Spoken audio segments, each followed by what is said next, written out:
Hello everyone, welcome back. I've just had a phone call and I need to make a little trip.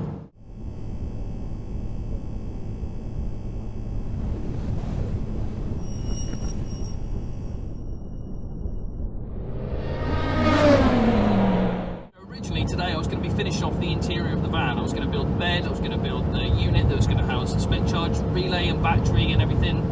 However, I've just had a phone call and something is ready. Look who's back. Now, just picked her up from the body shop. A little bit filthy with dust, but that's to be expected. Take a look at the rear. And what a fantastic repair job they've done. They've installed that new panel.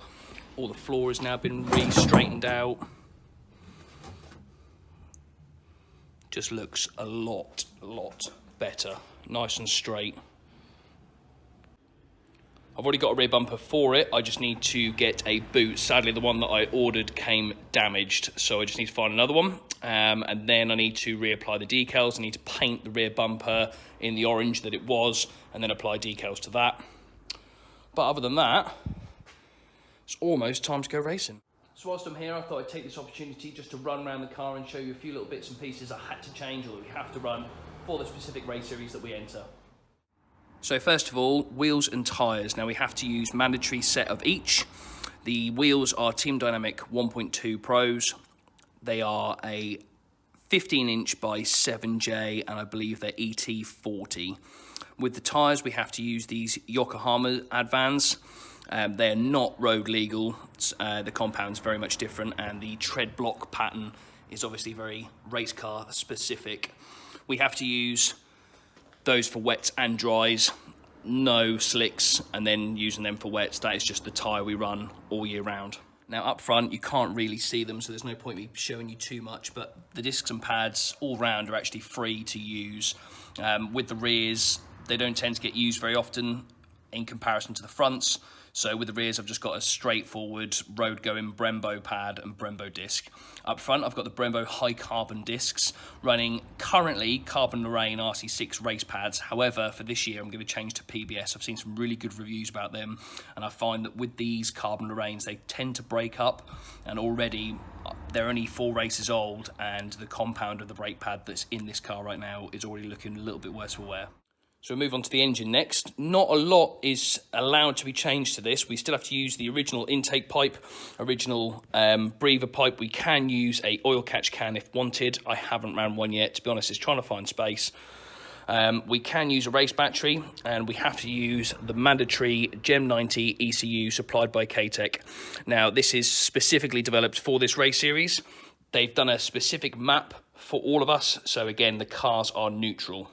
So obviously the most important change on these cars is safety related. I'm running a full Orica roll cage that was supplied by K-Tech. I'm then running an OMP TRS E-seat, which is nice, it fits me comfortably. However, I would like to change it in the future for a full wraparound style seat. I'm running these TRS orange harnesses. I had to wait a month for these to get delivered because they were in orange, but well worth the wait for me. I'm using a Motormech steering wheel with an OMP Boss, I believe it is. That was already on the car when I got it. The wheel was not. I needed to change that because it had a non-genuine OMP Chinesium style wheel.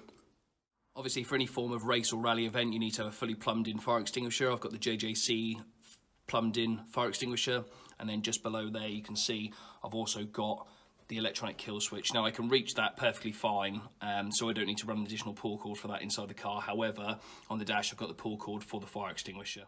Pull cords for both electrical and fire extinguisher. I've pulled the electrical one out just for demonstration purposes and just to make sure it's okay. My fire extinguisher one actually is a little bit stiff and I can't pull it, so I'm going to get that replaced before race season starts. You may also notice that she sits rather low, and that is thanks to the SPAX and K-Tech coilover system that we have to use as a mandatory item. It was developed with SPAX, with K-Tech, for this specific championship.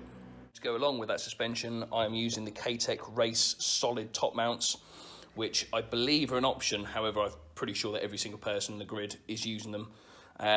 Also, not particularly visible right now either, but I have completely renovated all the bushes. I changed all the wishbones, everything, when I built this car back in 2017. So there we go. It was a brief description of a few little bits and pieces that we had to change to run in our specific race series. I'm really looking forward to getting prepping on this car, and I cannot wait for the first race of the season. It's quite a long list of stuff to do, but once the van's all sorted, we'll be moving on to this, so stay tuned and you'll see lots of updates. Thank you very much for watching.